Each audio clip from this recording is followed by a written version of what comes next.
ప్రభువు పేరట మీ అందరికీ శుభాభివందనములు. ఈరోజు మన అనుదిన వాక్య ధ్యానమైన ఎడారిలో సెలయేర్లలోని వాక్యము. నవ్వుట కంటే దుఃఖపడుట మేలు, ఏలయనగా కిన్నమైన ముఖము హృదయమును గుణపరచును.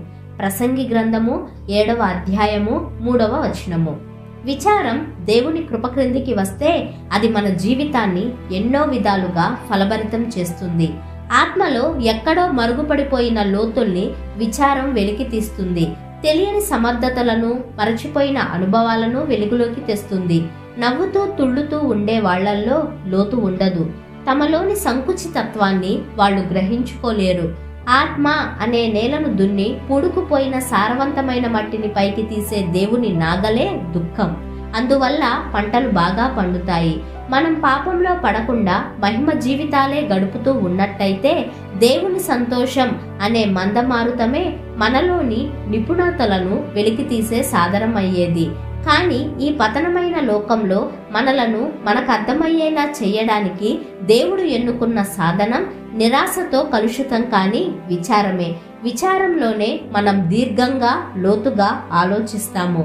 విచారం మనల్ని మెల్లగా తరచి మన హృదయాలను, అభిప్రాయాలను తలపోసుకుంటూ సాగేలా చేస్తుంది.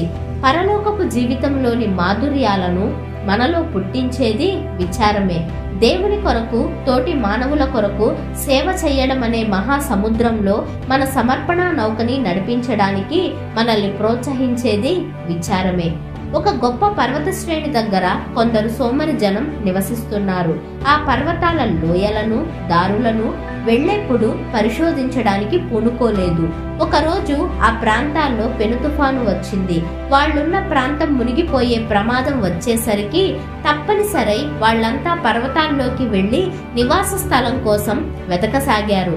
ఆ గాలివానలోనే వాళ్ళకి ఆ పర్వతాల నిండా మంచి గుహలు, పండ్ల చెట్లు, నీటి వాగులు, మానవ నివాసానికి అన్ని సౌకర్యాలున్న ప్రదేశాలెన్నో కనిపించాయి. అప్పటిదాకా వాటిని వృధాగా పోనిచ్చినందుకు వాళ్ళు బాధపడ్డారు. మనం కూడా ఇంతే. మన వ్యక్తిత్వపు యువతలి అంచులో ఏ చలనము లేకుండా ఉంటుంటాము. దుఃఖపు గాలివానలు వచ్చి మనలో అంత శక్తి ఉందని, అంతవరకు మనం ఊహించలేని వ్యక్తిత్వాన్ని మనకి చూపిస్తాయి. దేవుడు ఒక వ్యక్తిని ముక్కలుగా విరగ్గొడితే గాని ఏ గొప్ప పనికి వాడుకోడు. యాకోబుకున్న అందరు కొడుకుల కంటే యోసేపు ఎక్కువ దుఃఖాన్ని అనుభవించాడు. ఇదే అతన్ని అనేక జనాంగాలకి అన్నదాతగా నిలబెట్టింది.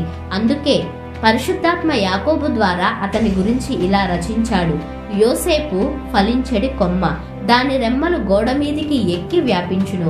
ఆదికాండము 49వ అధ్యాయము 22వ వచనంలో.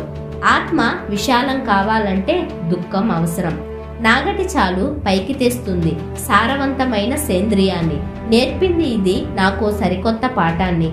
ఆకాశం కింద పరుచుకున్న అవనీతలం నా జీవితం, అందులో విరివిగా పండాలి ఫలసాయం. విశ్వాసం, దయ వంటి బంగారు పంట ఎక్కడ పండుతుంది? దుఃఖం నాగలి దున్నిన గుడ్డె పొలంలోనే. దేవుని కష్టాల బడిలో ప్రతి వ్యక్తి, ప్రతి జాతి పాఠాలు నేర్చుకోవాలి. రాత్రి ఎంత బాగుంటుంది, చుక్కలు రాత్రిళ్లే కదా కనిపిస్తాయి అంటాము. అలాగే దుఃఖం ఎంత మంచిది, దుఃఖంలోనే దేవుని ఆదరణ మనకి దొరికేది అనాలి.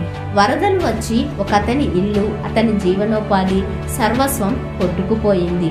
నీళ్లన్నీ ఇంకిపోయిన తరువాత దిగాలుగా నిలబడి చూస్తున్నాడా వ్యక్తి. అంతలో నేలలో పాతుకొని ఏదో మెరుస్తూ కనిపించింది అతనికి. వరద నీళ్లు దానిపైనున్న మట్టిని కడిగేశాయి. బంగారంలా ఉందే అంటూ చూశాడతను. బంగారమే. అతన్ని దరిద్రుని చేసిన వరదలే అతన్ని ధనికుణ్ణి చేసినాయి. జీవితంలో చాలా సందర్భాలలో ఇలాగే జరుగుతుంది.